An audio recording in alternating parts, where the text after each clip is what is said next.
2024 లేదా 25లో డిగ్రీ లేదా బీటెక్ చదివారా? సాఫ్ట్వేర్ జాబ్ కోసం ఎదురు చూస్తున్నారా? అయితే కోడ్ జ్ఞాన్ 100 డేస్ కోర్సులో చేరండి, జాబ్ సాధించండి. Welcome to Suman TV. నేను మీ సుమన్ టీవీ. లీగల్ టర్మినాలజీలో మనం జనరల్గా వినేటువంటి విషయాలు కొన్ని ఉంటాయన్నమాట. అంటే ప్రతి ఒక్కరూ తెలుసుకోవాల్సినటువంటి రెండు terms: partition deed, partition suit. ఒక ఆస్తికి సంబంధించినటువంటి డిస్కషన్ జరిగేటప్పుడు ఈ పార్టీషన్ డీడ్ అనేది ఏ విధంగా యూజ్ చేసుకోవాలి అనేది ఈరోజు మనతో పాటు హైకోర్టు అడ్వకేట్ అలగర్ రవీంద్రనాథ్ గారు ఉన్నారు. అది వారి మాట్లాడి తెలుసుకుందాం. Hello sir. హాయ్ అండి నాగరాజ్ గారు.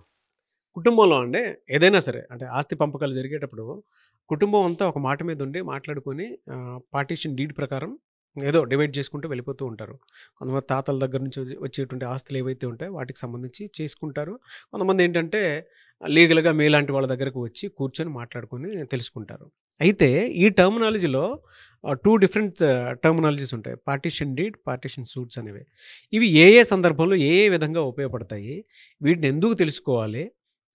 ఏ సందర్భంలో ఉపయోగపడతాయి ఇవి కుటుంబం? ఉదాహరణకి నాగరాజ్ గారు, ఒక తండ్రి గారికి ఒక 10 ఎకరాల పొలం ఉంది. ఈ 10 ఎకరాల పొలం ఉన్నటువంటి తండ్రి గారు అకస్మాత్తుగా చనిపోయారు అనుకుందాం కాసేపు. ఇందులో తండ్రి గారికి 3 పిల్లలు ఉన్నారు, ఒక కూతురు ఉంది. కాసేపు అనుకుంది, ఎగ్జాంపుల్ నేను చెప్తున్నాను. ఇప్పుడు ఎవరెవరికి ఎంతెంత భాగాలు మనకి 2005 యాక్ట్ ప్రకారం, 2005 యాక్ట్ ప్రకారం ఆడపిల్లలకు కూడా సమాన హక్కులను మనకి రాజ్యాంగం కల్పించినటువంటి చట్టబద్ధత కాబట్టి మొత్తం 4 పిల్లలుగా మనం కేటాయించినప్పుడు ఒక్కొక్కరికి 2.5 ఎకరాలు సమాన భాగ పంపకాలు రావాలి. ఆడపిల్లలకి పెళ్లి చేసి పంపించాం, పెళ్లి ఖర్చులు ఏంటంటే అవన్నీ కూడా పరిగణలో తీసుకోరు. సో ఆడపిల్లకి పెళ్లి చేసి పంపించినా, ఆడపిల్లకి మనం పెద్ద భారీ స్థాయిలో పెళ్లి చేశాం కాబట్టి ఆమెకి ఎంతో కొంత కట్నం ఇచ్చే ఇలాంటివన్నీ పరిగణలో తీసుకుంటాం. మీరు పెళ్లి చేశారా, ఆమెకి ఖర్చు పెట్టారా, ఆమెకి ఎంత పెట్టారు, ఎంత కట్నం ఇచ్చారని పరిగణలో తీసుకోరు. ఒక తండ్రి నుంచి ప్రాపర్టీ ఒక కొడుకుకి ఎంత వస్తుందో అంతే వాటి ఆడపిల్లకు కూడా వస్తుంది. కాబట్టి సమాన భాగ పంపకాలు. ఈ 4 కలిసి ఆ ప్రాపర్టీని 10 ఎకరాల పొలాన్ని సమానంగా పార్టిషన్ చేసుకోవడం, that is called partition deed. ఎవరు చేసుకోవాలి? ఇప్పుడు తండ్రి గారు మరణించారు, మరి పార్టిషన్ డీడ్ ఎలా వెళ్ళాలి? 10 ఎకరాల పొలం కూడా నాన్నగారి పేరు మీదుగా ఉంది, తండ్రి గారి యొక్క పేరు మీదుగా ఉంది. అది యాన్సిస్ట్రల్ ప్రాపర్టీ కావచ్చు, లేకపోతే సెల్ఫ్ గైన్డ్ ప్రాపర్టీ, నాన్నగారు స్వార్జితమైన ప్రాపర్టీ. అంటే వీలునామా రాయకుండా ఏమి ఇవ్వకుండా నాన్నగారు చనిపోయారు, తల్లిగారు ఉన్నారు. సో తల్లి, 3 పిల్లలు, ఈ 4కి భాగ పంపకాలు జరగాలి. ఇటువంటి సందర్భాల్లో ఈ 4 కలిసి ఒక అగ్రిమెంట్ రాసుకుంటారు. దానిని పార్టిషన్ డీడ్ అని అంటారు అనమాట. అంటే ఎలా రాసుకోవాలి సార్? దీన్ని ఒక దగ్గరగా ఉన్నటువంటి అనుభవం ఒక అడ్వకేట్ సంప్రదిస్తే ఆయన ఒక పార్టిషన్ డీడ్ని డ్రాఫ్ట్ చేస్తారు. ఈ డ్రాఫ్ట్ చేసిన పార్టిషన్ డీడ్ ఏదైతే ఉందో దీన్ని దగ్గరలో ఉన్నటువంటి ఎంఆర్ఓ ఆఫీస్కి 4 కలిసి వెళ్ళాలి. 4 కలిసి వెళ్ళి ఎంఆర్ఓ ఆఫీస్ ముందు, ఇగో మా నాన్నగారి యొక్క ప్రాపర్టీ 10 ఎకరాల పొలం ఉంది, ఈ 10 ఎకరాలకు సంబంధించినటువంటి డాక్యుమెంట్ ఇలా ఉంటుంది, ఈ డాక్యుమెంట్ యొక్క ఆయన యొక్క లింక్ డాక్యుమెంట్స్ ఇవి, దాని యొక్క ఈసీ ఇదని చెప్పి అవన్నీ ఎవిడెన్సెస్ పట్టుకొని ఈ 4 పిల్లలు, అంటే 3 పిల్లలు, తల్లి, 4 కలిసి ఒకేసారి సబ్ రిజిస్ట్రేషన్ ఆఫీస్కి వెళ్ళి లేదా ఎంఆర్ఓ ఆఫీస్కి వెళ్ళి, ఎంఆర్ఓ గారి దగ్గరికి వెళ్ళి మేము ఇలా 4 ఉన్నాం, మా నాన్నగారి ప్రాపర్టీ మేము, ఆయన పిల్లలు మేమే అని చెప్తూ ముందుగా ఫ్యామిలీ సర్టిఫికేట్ తీసుకుంటాం. ఫ్యామిలీ సర్టిఫికేట్ తీసుకున్న తర్వాత ఫ్యామిలీ మెంబర్ సర్టిఫికేట్ అంటారు. ఫ్యామిలీ మెంబర్ సర్టిఫికేట్ కూడా ఎంఆర్ఓ గారు ఇస్తారు. ఫ్యామిలీ మెంబర్ సర్టిఫికేట్ తీసుకున్న తర్వాత ఆ ప్రాపర్టీకి మేము లీగల్గా, న్యాయపరంగా మేము వారసులం అని సూచిస్తూ 4 కలిసి ఒక డాక్యుమెంట్ రాసుకొని, నాకింత ప్రాపర్టీ వస్తుంది, అన్నయ్యకి ఎంత వస్తుంది, తమ్ముడికి ఎంత వస్తుంది, మా తల్లిగారికి ఎంత భాగ పంపకం జరుగుతుందని చెప్పి పార్టిషన్ డీడ్ని తెలుగులో భాగ పంపకాలు అంటారు. సో 4 కలిసి ఎవరి డాక్యుమెంట్ వాళ్ళు రాసుకొని 4 కలిసి ఎంఆర్ఓ దగ్గరికి విత్ ఎవిడెన్సెస్, దాంతోపాటు 4 కూడా సాక్ష్యాలు, విట్నెసెస్ కూడా, అందరూ ఒక్కొక్కరు 2 సాక్ష్యాలను తీసుకొని ఎంఆర్ఓ గారు ముందుకెళ్ళి అందరూ ఒకేసారి ఆయన టేబుల్ ముందు కూర్చొని, ఇంతమంది ఉన్నాం,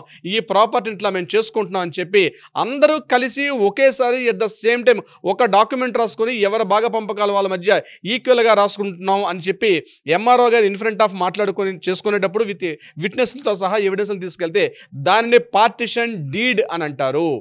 ఇది గుర్తుపెట్టుకోవాలి. అంటే ఈజీగా ఇంకా ఎటువంటి కోర్టుతో పనేం లేదు, ఈక్వల్గా ఎవరి వాటాలు వాళ్ళు తీసేసుకుంటున్నారు. ఎంఆర్ఓ గారు కూడా ఇమీడియట్గా ఏం చేస్తారంటే ఆ రిక్విజిషన్ తీసుకుంటారు. దాని తగ్గట్టుగా ఎవరి పట్టాదారు పాస్ పుస్తకాలు అయితేనేమి ఇమీడియట్గా అక్కడ పోర్టల్స్, ధరణి పోర్టల్ అయితేనేమి, ఆంధ్రాలో అయితే ఆంధ్ర పోర్టల్, మన దీంట్లో మన ల్యాండ్ రెవెన్యూ రికార్డ్స్లో కూడా వాళ్ళ పేరు ఎంటర్ చేస్తారు. దానికి ఒక 4 వారం రోజుల్లో 10 రోజులు దానికి కావాల్సిన ఫీజుని చెల్లించిన తర్వాత ఎవరి భాగ పంపకాలు వాళ్ళకి ఈక్వల్గా వాళ్ళకి వచ్చేసే అవకాశం ఉంటుంది. దీన్ని పార్టిషన్ డీడ్ అంటారు.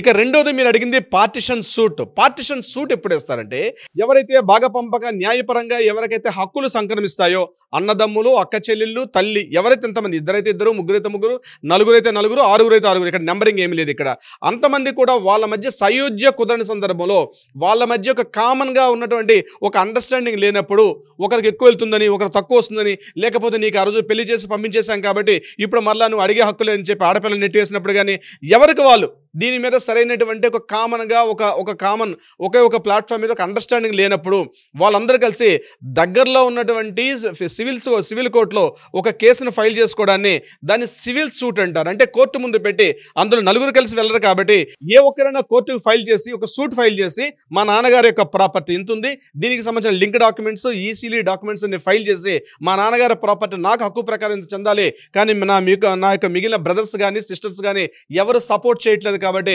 న్యాయపరంగా నా యొక్క ప్రాపర్టీని మా నాన్నగారి నుంచి నాకు న్యాయంగా సంక్రమించాల్సిన ప్రాపర్టీ ఏదైతే ఉందో దానిని కోర్టు ద్వారా నాకు ఇప్పించమని కోర్టుని ఆశ్రయించడాన్ని పార్టిషన్ సూట్ అంటారు. సో కోర్టు ద్వారా అంటే ఇప్పుడు నలుగురు వెళ్ళరు కాబట్టి ఏ ఒక్కరైనా వెళ్ళి నా పార్టీ నాకు ఇమ్మన్నప్పుడు కోర్టు ఇమీడియట్గా ఏం చేస్తుందంటే మిగిలిన బ్రదర్స్ యొక్క అడ్రస్లు తీసుకుని వాళ్ళకి కూడా కోర్టు సమన్స్ పంపిస్తుంది, వాళ్ళందరినీ కోర్టుకు పిలిపిస్తుంది. కోర్టు దగ్గరగా ఉండే ఒక మీడియేషన్ చేసి ఎవరి భాగ పంపకాలని వాళ్ళని కోర్టు డివైడ్ చేసిన దాన్ని పార్టిషన్ సూట్ అంటారు. దీనికి చాలా సమయం పడుతుంది. ఇమీడియట్గా మనం అప్లై చేస్తే నేను మాట్లాడినట్టుగా ఒక 2 నిమిషాల్లోనో 5 రోజుల్లోనో వారం రోజులు జరిగే ప్రక్రియ కాదు. ఇది జరగడానికి అట్లీస్ట్ కొన్ని సంవత్సరాలు పడే అవకాశం ఉంటుంది మనం అప్పీల్ చేసుకున్న తర్వాత. సో పార్టిషన్ సూట్ వేసుకునేటప్పుడే ప్రిపేర్ అవ్వాలి. At least minimum 2 years 3 years 4 years పడుతుంది.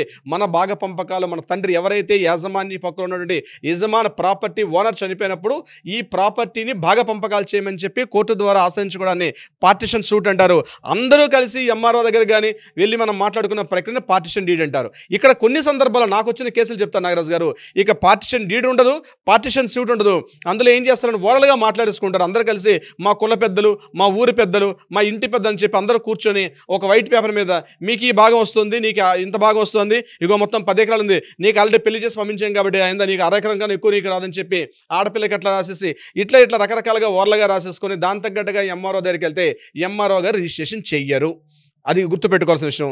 ఒకవేళ ఏదైనా పొరపాటుగా తప్పిదాలు జరిగితే మాత్రం మిగిలిన ఎవరైతే లాస్ అయ్యారో వాళ్ళు ఇమీడియట్గా కోర్టును ఆశ్రయించి పార్టిషన్ సూట్ వేసి నాకు అన్యాయం జరిగింది కాబట్టి ఈ ప్రాపర్టీని మళ్ళీ నాకు ఇప్పించమని చెప్పి కోర్టును ఆశ్రయించుకుని మళ్ళీ ప్రాపర్టీని తెచ్చుకునే అవకాశం కూడా ఉంటుంది. సో భాగ పంపకాలు చేసుకునేటప్పుడు వివాదాలు వస్తే పార్టిషన్ సూట్ ద్వారా కోర్టును ఆశ్రయించి కోర్టు నుంచి భాగ పంపకాలు చెందుతారు. అట్లా కాకుండా అందరి మధ్య సయోధ్య ఉంటే పార్టిషన్ డీడ్ రాసుకొని ఎంఆర్ఓ గారి దగ్గరికి వెళ్ళి దాన్ని క్లియర్ చేసుకోవాలి. ఏదేమైనప్పుడు కూడా ఇక్కడ పార్టిషన్ డీడ్ అయినా పార్టిషన్ సూట్ అయినా ఒక సీనియర్ అడ్వకేట్, ఒక అనుభవజ్ఞుడైన అడ్వకేట్ ఉన్నప్పుడు మీ మధ్య ఫ్యూచర్లో ఎటువంటి ప్రాబ్లమ్స్ లేకుండా ఎటువంటి వివాదాలు లేకుండా దాని డాక్యుమెంటేషన్ అనేది చాలా చాలా important. It's very very particular important. Documents ఎలా రాసుకోవాలి, లీగల్ టెర్మినాలజీస్ రాసుకున్నప్పుడు మీ తర్వాత మీ తదనంతరం కూడా ఆ ప్రాపర్టీ మీద ఎటువంటి వివాదాలు లేకుండా అవకాశం కూడా ఉంటుంది నాగరాజు గారు. బట్ ఈ అంటే మీరు ఇందాక చెప్పినట్లు విలేజెస్లో కనుక మనం చూస్తే అంటే చాలామంది పెద్దల సమక్షంలో చేసుకున్నటువంటి ప్రాపర్టీ డివిజన్స్ చాలా ఎక్కువ ఉంటాయి. అవునండి. కానీ తర్వాత సమస్యలు తెచ్చుకునేవి కూడా చాలా ఉంటాయి. అది డీడ్ రూపంలోనూ లేదంటే సూట్ రూపంలోనూ. అవును సార్. మిమ్మల్ని అప్రోచ్ అవ్వాలంటే ఆ సమయంలో ఎలా అని? తప్పనిసరిగా నాగరాజు గారు, ముందుగా నేను చెప్పినట్టుగా ఇటువంటి దీనికి సంబంధించి ఏమైనా డౌట్స్ ఉన్నా, సలహా సంప్రదింపులు కావాలంటే కింద స్క్రోల్తో నెంబర్ని కాంటాక్ట్ చేయగలిగితే మన లీగల్ టీం వాళ్ళకి అప్రోచ్ అయ్యి డీటెయిల్స్ అన్ని అందజేసే ప్రయత్నం చేస్తారు. అదే కాకుండా కోర్టుల్లో వివాదాలు ఏమి ఉంటే వాటికి పరిష్కారం దిశగా కూడా ప్రయత్నం చేస్తారు Nagaraju garu. Anyways thank you అండి. Thank you so much Ravindranath garu. Thank you so much Nagaraju garu. Suman టీవీలో మీ పర్సనల్ అండ్ బిజినెస్ ప్రమోషన్స్ కోసం కింది నెంబర్కి కాంటాక్ట్ చేయండి.